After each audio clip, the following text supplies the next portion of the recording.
நல்ல ஃப்ரெண்ட்ஸ் வந்து நமக்கு கிடைக்கிறது ரொம்ப கஷ்டம். அது நமக்கு கிடைக்கிறது அது கடவுளுக்கு நமக்கு பெரிய கிஃப்ட்டுன்னு சொல்லிக்கணும். 2007லேருந்து அன்பு ஃபேமிலி எங்களுக்கு ரொம்ப க்ளோஸ் ஃப்ரெண்டு.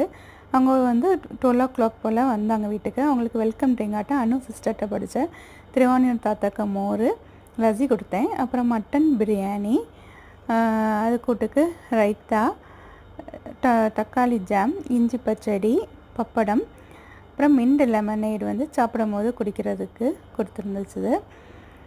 இந்த மட்டன் பிரியாணி வந்து 1980ல் வந்து எங்கள் அப்பா வந்து கப்பலில் வேலை பார்த்தாங்க. அதில் வந்து அவங்க ஒரு செஃப்ட்ட படித்த பிரியாணி இது. இந்த கோம்போல எல்லோரும் ரொம்ப ஹாப்பியாக சாப்பிட்டாங்க. அப்புறம் பட்டர்ஸ்காட்சும் வெண்ணிலா ஐஸ்கிரீமும் டெசர்ட்டாட்டு எல்லாருக்கும் கொடுத்தோம். எல்லோரும் சாப்பிட்டதுக்கப்புறம் ஈவினிங் ஒரு 5 o'clock போல் பஜ்ஜி, உளுந்து வடை போட்டு டீ போட்டு குடித்தோம். தேங்க்யூ.